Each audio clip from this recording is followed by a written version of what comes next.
Are you ready to do a whiskey quickie with the Basil Hayden Subtle Smoke? Let's go.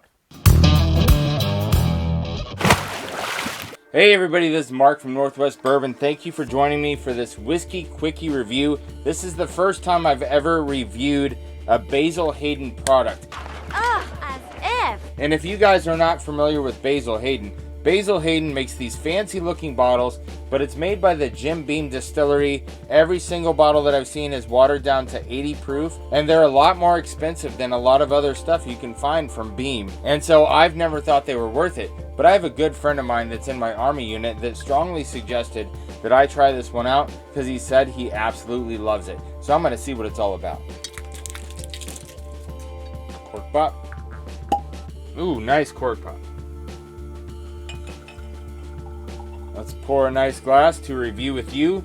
We're going to let that sit for a couple minutes while we take a look at the bottle. Now, like I said, Jim Beam goes over the top, making these Basil Hayden bottles look nice and pretty. Now, one of the things I noticed about this bottle is if you look at the neckband around the bottom line of it, it looks like it's been burned, which I thought was kind of cheesy at first, but I see what they were going for. It's smoked, and so it got burned. Okay. And taking a look at the rest of the label, it says it's a small batch Basil Hayden Subtle Smoke, Kentucky Straight Bourbon Whiskey, artfully aged by the James B. Beam Distilling Company, 750 milliliters, 40% alcohol by volume, 80 proof. And there's a label on the side that said you get notes of hickory, caramel, and a velvety mouthfeel, and finish has a soft smokiness to it. And below the bell, it says finished in hickory smoked new charred oak barrels. This special release has delicate campfire notes that elevate the maple sweetness and soft char, perfected and second to none. Okay, we'll see about that. Fun fact, if you look at the name Basil Hayden, if you want to see a picture of his face, look at a bottle of Old Grandad 114, because the guy pictured on 114 is Basil Hayden. Weird, right? Boom! You never know. That's the point. Go. Okay, so we've let this sit for a couple minutes. It's got some nice color to it. It doesn't look bad at all. Let's see how it is on the nose.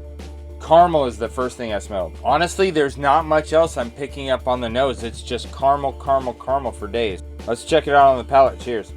Okay, caramel hits the front of your tongue right away, and then it gets more complex in the back of the palate. That is pretty weird. You don't get any of the smokiness on the palate. You only get the smokiness in the finish.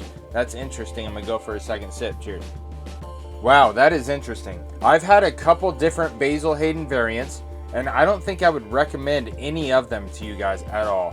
But this one has some great sweetness up front, lots of caramel, lots of taffy, lots of vanilla, and then you get a little bit of spices in the back, a little bit of spice, not very much, but then you get this smokiness on the finish that's really distinct and actually quite pleasant. Out of all the Basil Haydens that I've tried, I'm pretty sure this is the only one that I would recommend to you, because this one is pretty good. It's very distinct, very interesting, and I absolutely don't hate it. All right, the price point, it's like 63 bucks out the door. Do I think that's priced too high for an 80 proof bourbon?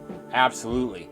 But it is very distinct, and I haven't had anything like it, so I'm gonna put it at a buy once. A buy once that I do not regret. Negative. ASAP. I don't need one. Well, thanks for joining me for this whiskey quickie adventure, because I did not anticipate that I'd be telling you at the end I do not regret buying this bottle. But this one's actually pretty good. Earn, protect, enjoy. Cheers.